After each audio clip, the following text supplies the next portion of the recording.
बताने वाला हूँ कि किस तरह आप जो है इस फॉर्म को आप आसानी से भर सकते हैं। तो चलिए बिना देरी किए हुए एक एक बातों को इसमें ध्यान से और किस तरह आपको भरना है वो मैं इस वीडियो के माध्यम से मैं आपको बता रहा हूँ। देखिए सबसे पहले यहाँ पर जो है आपको ऐसा फॉर्मेट है, आप फॉर्मेट यहाँ पर देख सकते हैं और इसी को हमको भरना है। तो सबसे पहले यहाँ पर देखिए आई लिखा है, आई के बाद जो है यहाँ पर खाली स्थान है तो इसमें अपना नाम लिखना है। उसके बाद अपने फादर्स का नाम लिखना है और कितना आपका उम्र है वह यहाँ पर लिख देना है। और यहाँ पर देखिए आपको ईयर में लिखना है, जैसे 24 बरस 25 बरस ऐसे आपको लिख देना है। यहाँ पर देखिए यहाँ पर है बिलोंगिंग टू, तो आपको यहाँ पर एजुकेशन डिपार्टमेंट जो है फिल कर देना है। उसके बाद यहाँ पर आपको है कि आप जो है यहाँ पर लिखा है प्रेजेंटली वर्क एज, यानी कि आप अभी जो है किस पोस्ट पर कार्य कर रहे हैं वो आपको यहाँ पर लिखना है। तो अगर आप बीपीएससी शिक्षक हैं और 1 to 5 में है तो आपको लिखना है कि स्कूल टीचर 1 to 5, ठीक है, स्कूल टीचर 1 to 5 लिखना है। और अगर आप 6 to 8 में है तो स्कूल टीचर 6 to 8 लिख दीजिएगा और पीजीटी और टीजीटी में है तो आप पीजीटी और टीजीटी यहाँ पर डाल दीजिएगा। तो चलिए इसके बाद देखिए यहाँ पर ये वाला उसके बाद आपका आता है वो ऊपर वाला क्लियर हो गया। उसके बाद ये वाला आपको कैसे भरना है ये मैं आपको बताने वाला हूँ। सबसे पहले यहाँ पर देखिए, सबसे पहले यहाँ पर सेल्फ में अपना नाम लिखना है।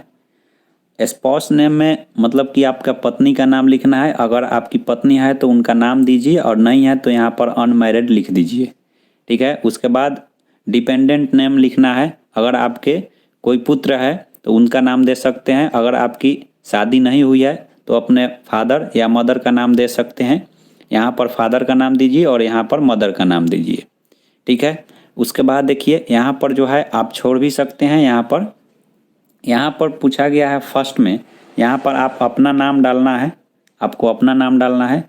कैश यहाँ पर पूछा गया है तो आप जो है वर्तमान में कितना कैश लेकर अभी आप जो है अपना काम चलाते हैं वह यहाँ पर डालना है। जैसे कि यहाँ पर हम 500 1000 डाल सकते हैं। यहाँ पर देखिए स्पाउस नेम में अगर आप अनमैरिड हैं तो यहाँ पर नील डाल सकते हैं। यहाँ पर देखिए है अगर डिपेंडेंट यहाँ पर आप अपने अपने फादर्स का नाम दे रहे हैं तो उनको भी जो है 200 या 300 यहाँ पर जो है आप दिखा सकते हैं। और जो डिपेंडेंट 2 में नाम डालिएगा उनका भी यहाँ पर दिखा सकते हैं। यहाँ पर देखिए डिपॉजिट इन बैंक, यानी कि इसमें आपको भरना है कि फ़िलहाल आपके बैंक में कितना रुपया है।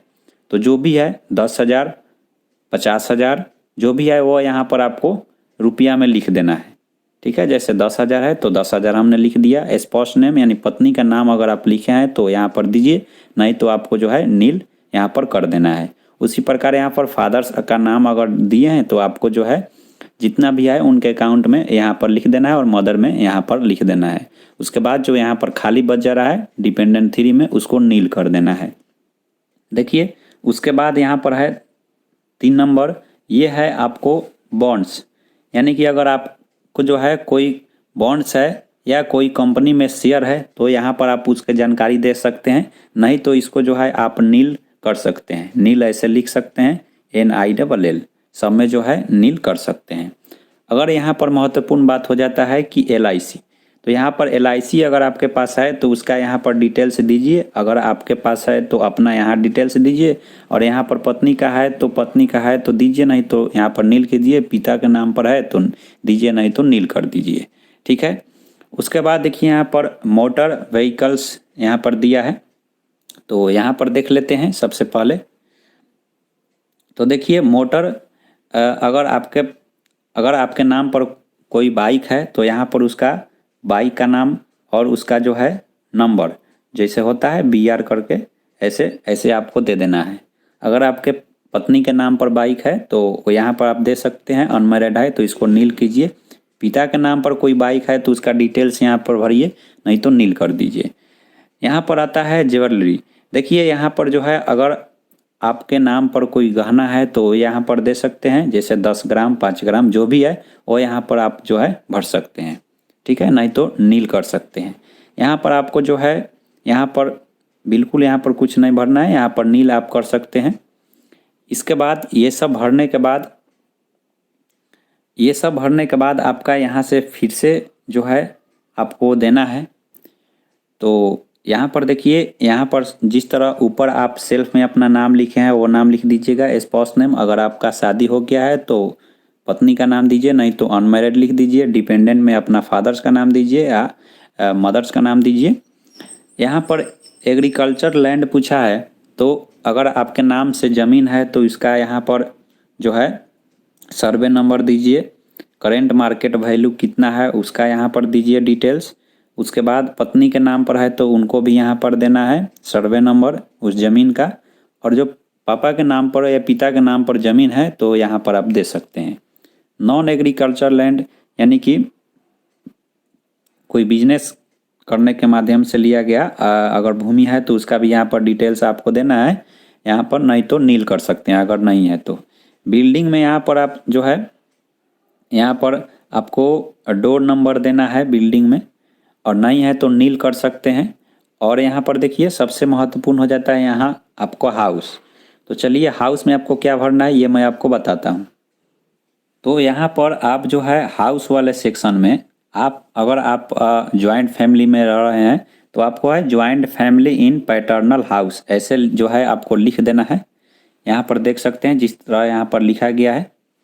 ठीक है फ्रेंड्स, इसके बाद देखिए यहाँ पर जो है आपको उसके बाद अदर में जो है नील भर देना है, NILL या NA भर दीजिए। ठीक है, इतना कुछ भरने के बाद आप जैसे ही यहाँ पर नीचे आइएगा तो अगर आपने कोई बैंक से लोन लिया है तो यहाँ पर उसका डिटेल्स दे सकते हैं कि आपने किस बैंक से लिया है, और जो है बैंक जो है उस ब्रांच का नाम डाल देना है। और यहाँ पर जो है आप कितना लिए हैं वो भी यहाँ पर आप डाल देना है, आपको यहाँ पर डालना है। ठीक है, उसके बाद देखिए यहाँ पर बात किया जाए तो बाकी कुछ यहाँ पर लोन फ्रॉम फाइनेंशियल इंस्टीट्यूशन यहाँ पर जो है बाकी आप यहाँ पर नील कर सकते हैं। यहाँ पर आप लोग जितना भी यहाँ देख रहे हैं ये BPSC शिक्षक के लिए है, यहाँ पर नील आप कर सकते हैं। उसके बाद देखिए यहाँ पर जो मेन आता है आपका वो यहाँ पर है B नंबर सेक्शन में। देखिए आपको जो है NA नहीं भरना है, यहाँ पर आपका पैन नंबर डालना है। ठीक है, जो पैन नंबर है वो आपको यहाँ पर डालना है। बाकी सब जो है आप ऐसे ही नील कर सकते हैं। और उसके बाद जो है यहाँ से शुरू होता है आपका पर्सनल डिटेल्स। तो उसके बाद आपका शुरू होता है पर्सनल डिटेल्स। यहाँ पर आप अपना जो है GPF या CPF या प्रान नंबर यहाँ पर आप डाल दीजिएगा। जेंडर मेल है फीमेल है वो डाल दीजिएगा। डेट ऑफ बर्थ डालना है। और क्लास या ग्रुप, देखिए जो स्कूल टीचर है वो ग्रुप C में आते हैं तो यहाँ पर C आपको डाल देना है। कैडर क्या है तो एजुकेशन डिपार्टमेंट और जो है बिहार लिख दीजिएगा, वो यहाँ पर दे दीजिएगा। उसके बाद होम डिस्ट्रिक्ट क्या है आपका वो डाल देना है। और उसके बाद जो है ज़्यादा कुछ नहीं करना है, यहाँ पर अपना सिग्नेचर करना है। यहाँ पर भी अपना नाम लिखना है। नेम ऑफ एम्प्लॉय पूछा है। और डिजाइग्नेशन तो आप जो है स्कूल टीचर 1 to 5 या जो भी है 6 to 8 PGT TGT वो है डाल दीजिएगा। उसके बाद डिपार्टमेंट यानी कि आप एजुकेशन डिपार्टमेंट से आते हैं तो यहाँ पर एजुकेशन डिपार्टमेंट डाल दीजिएगा। तो आशा करते हैं आपको वीडियो अच्छा लगा।